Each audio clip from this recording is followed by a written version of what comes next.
अक्कलकोट माझ्या स्वामींचा निवास, स्वामी चरणाचा धरा तुम्ही ध्यास।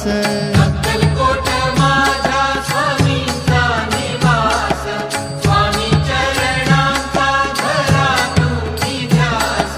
जारे जारे सारे स्वामी दर्शनाला, स्वामी पूजनाच्या सोहळ्याला, स्वामी पूजनाच्या सोहळ्याला। स्वामी समर्था माझे आई मजला ठाव द्यावा पाय, स्वामी समर्था माझे आई मजला ठाव द्यावा पाय। देह मंदिर